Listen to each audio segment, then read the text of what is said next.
Palavra da Verdade, com Hernandes Dias Lopes. Que privilégio compartilhar com você, neste momento, a preciosa Palavra de Deus para tratar de um assunto da mais alta importância para a sua, para a minha, para a nossa vida. O poder através da oração. Eu vou basear esta mensagem em Tiago, capítulo 5, verso 16. Vamos ouvir a leitura deste texto. Confessai, pois, os vossos pecados uns aos outros e orai uns pelos outros para serdes curados. Muito pode, por sua eficácia, a súplica do justo. Charles Haddon Spurgeon, príncipe dos pregadores do século XIX, disse que quando Deus está para fazer uma grande obra na terra, primeiro, Ele desperta o seu povo para orar. Deus, sendo soberano, tendo o controle da história em suas mãos, tendo as rédeas da história em suas mãos, Ele resolveu, na sua soberania, agir por intermédio da oração do seu povo. A oração não tem poder. A oração aciona o braço do Deus Todo-Poderoso. A oração é para gente fraca, como você e eu. Mas podemos recorrer pela oração ao Deus vivo, àquele que tem poder de interferir nos acontecimentos, de virar a mesa da história, de mudar o placar do jogo. A oração, na verdade, é a força mais poderosa da terra, mais poderosa do que um exército, porque a oração aciona o braço do Todo-Poderoso Deus. A oração conecta a fraqueza humana à onipotência divina. A oração conecta o altar da terra com o trono do céu. Quando você ora, as orações dos santos, diz a Bíblia, sobem como incenso à presença de Deus, vai ao trono de Deus e, em resposta, as intervenções soberanas de Deus na história acontecem em resposta às orações. Tiago chega a dizer nesta obra, nesta epístola, no capítulo 4, nada tendes, porque nada pedis.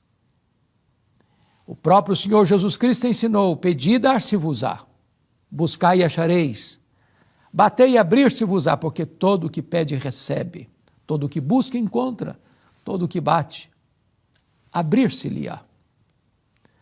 Aqui Tiago 5,16, falando da vida, do ministério do profeta Elias, que orou com instância para não chover e não choveu, que orou e Deus ressuscitou o filho da viúva, que orou e fogo caiu do céu, demonstrando que só Ele é Deus, que orou e as torrentes abundantes e caudalosas desceram dos céus para regar a terra.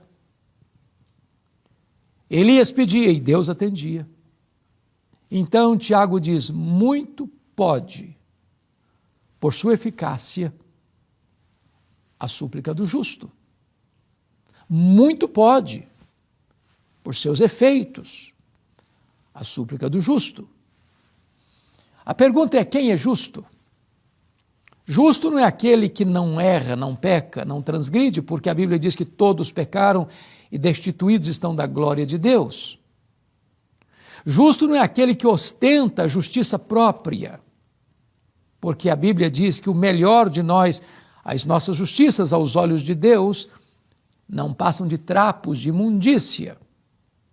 Justo é aquele que foi justificado, declarado justo diante do tribunal de Deus, porque a justiça do verdadeiro justo, Jesus Cristo, foi imputada, colocada em nossa conta, quando cremos nele, Jesus, como nosso Salvador e Senhor.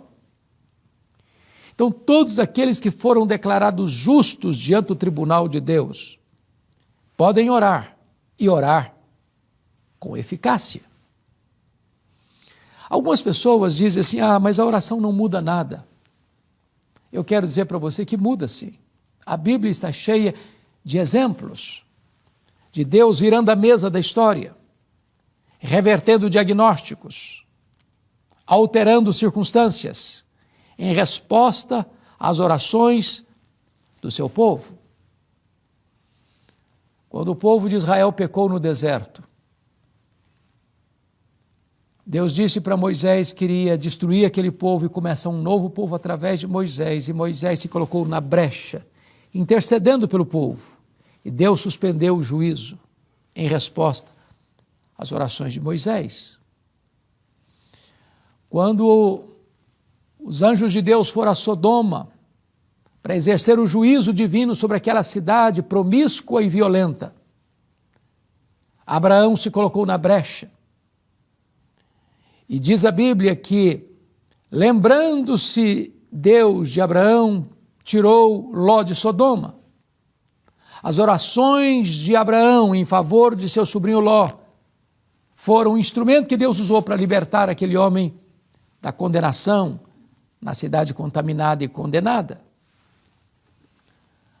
A Bíblia fala de Ana, estéril, que chorava, orava e jejuava diante de Deus, até que o Senhor ouviu a sua voz e fez do seu ventre, que era um deserto, um pomar frutuoso.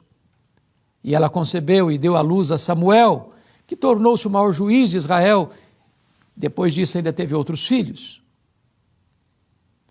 A Bíblia fala de Jerusalém sitiada por um poderoso exército assírio, que afrontosamente disse para o rei Ezequias que nenhum Deus podia livrá-lo das suas mãos.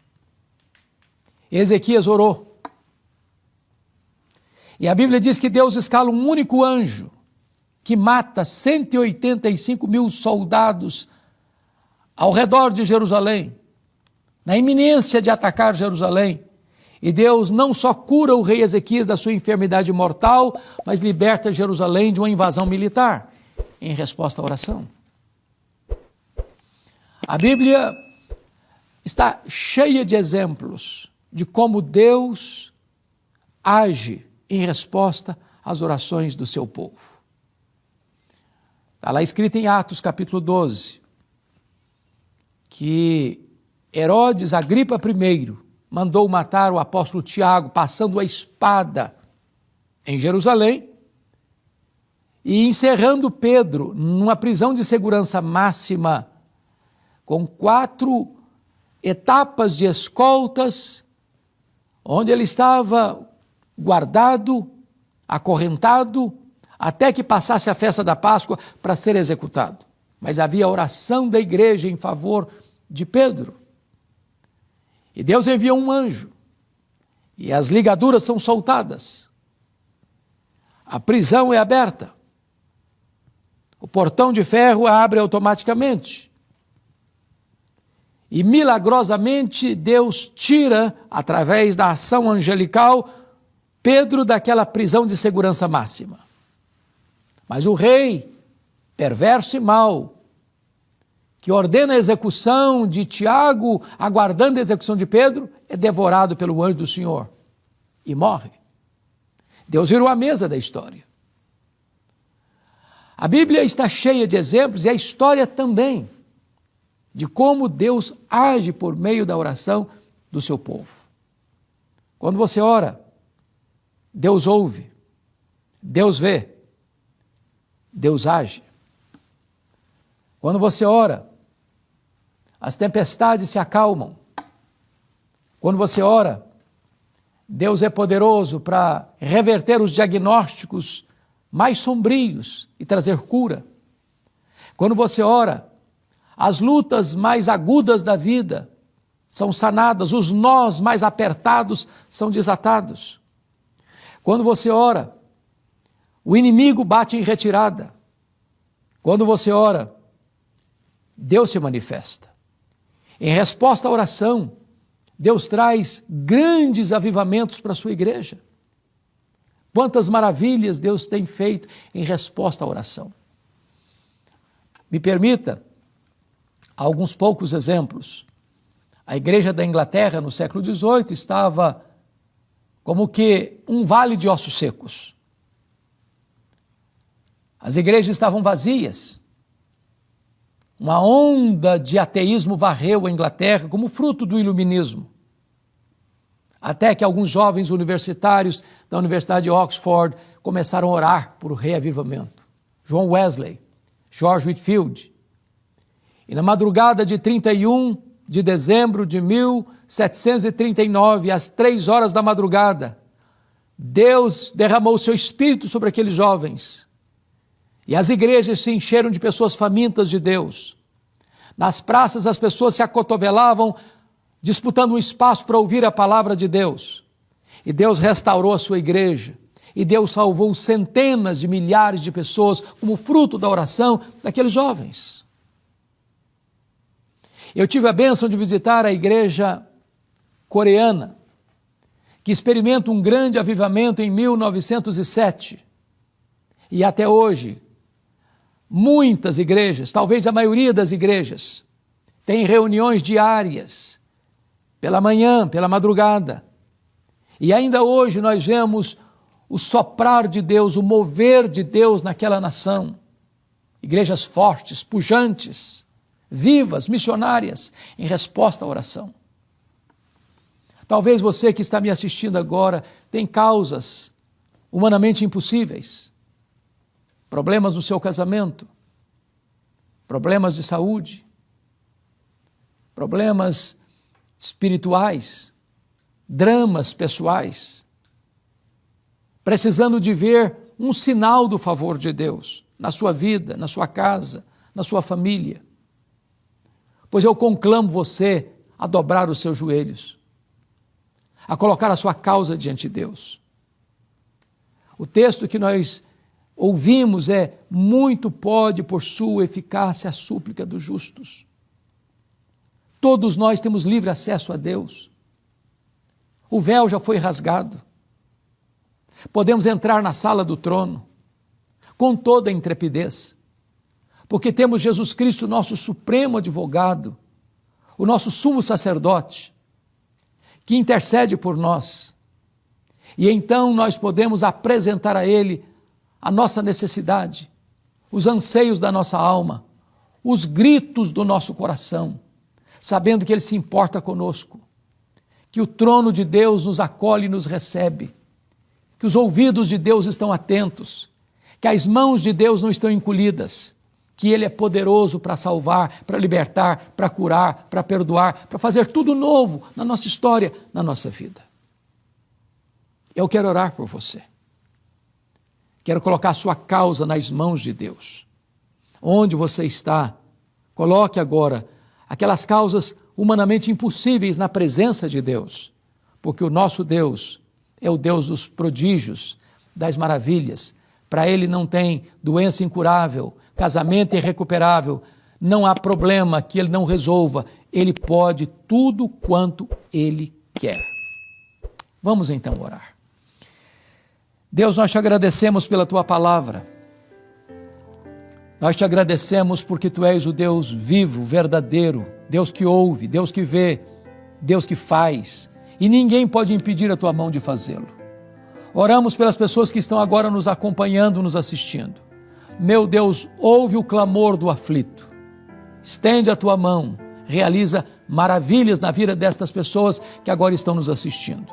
Assim oramos, em nome de Jesus. Amém.